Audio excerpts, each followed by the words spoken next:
খুনের দায়িত্ব তারেক জিয়াকে গ্রহণ করতে হবে।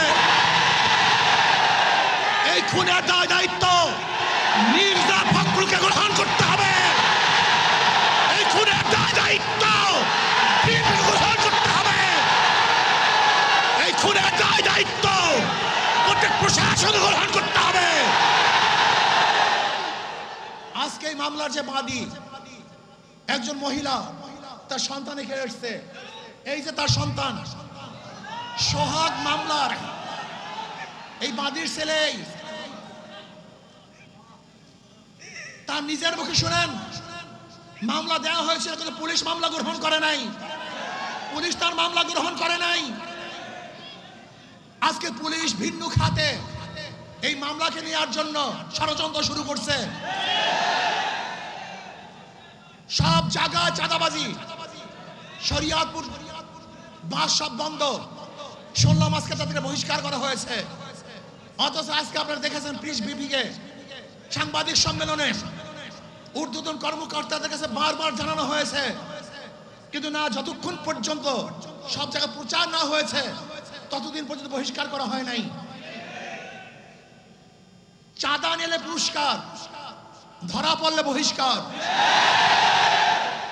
ভাইরাল হলে গ্রেফতার।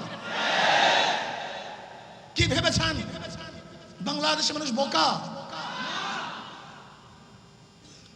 আজকে আমাদেরকে জিম্মি করে ফেলছে।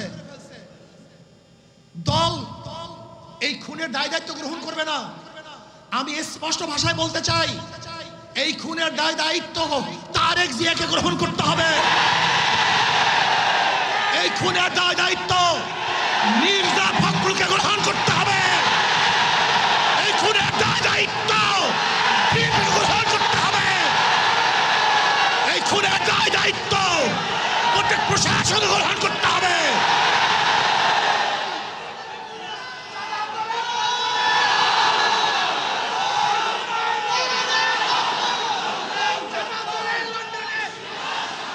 শোনেন,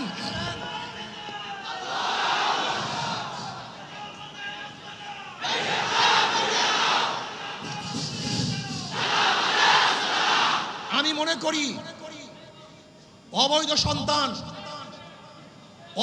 সন্তান জন্ম হওয়ার আগে তার মৃত্যু কামনা করে। আজকে বিএনপি ক্ষমতায় যাওয়ার আগে তার পতন কামনা করে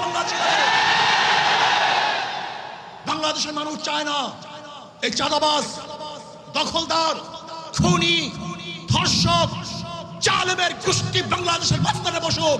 বাংলাদেশের একজন মানুষ, আমি ঘুমাতে পারি নাই ওই দৃশ্য দেখ, আল্লাহর কসম, আমি শুধু ওই দৃশ্যই আমার চোখে ছিল। আমি বিশ্বাস করতে পারি নাই মানুষ শুধু জালেম কিভাবে হয়, এত অত্যাচার কিভাবে হয়। জালেমের গোষ্ঠী, খুনির গোষ্ঠী। শোনো, এক আবু সাইদের হত্যায় আওয়ামী লীগের মসনাদকে ধ্বংস করে ফেলেছে। লিখে রাখো, 100 হত্যায় বিএনপির মসনাদ তসনাদ হয়ে গেছে।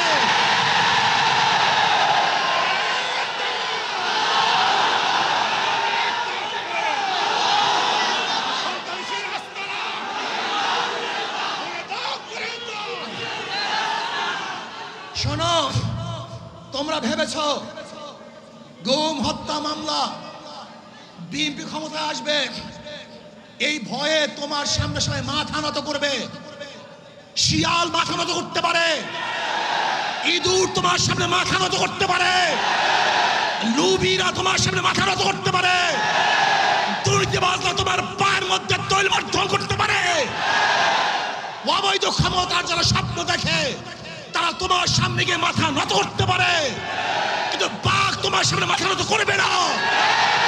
সিংহ তোমার সামনে দুর্বল হবে না। আদর্শবান ব্যক্তিরা তোমাকে কোনো অবস্থাতেই পছন্দ করবে না। ভাইরা আমার, আমি মানুষের বিবেক দেখছি। এই ঘটনা ঘটাবার পরেও বিবেকবান মানুষ যারা নিজেদেরকে শিক্ষিত দাবি করে, ওরা কিভাবে বিএনপি আওয়ামী লীগ করে আমার বুঝে আসে না। ওরা শিক্ষিত নয়, ওরা জ্ঞান পাপী।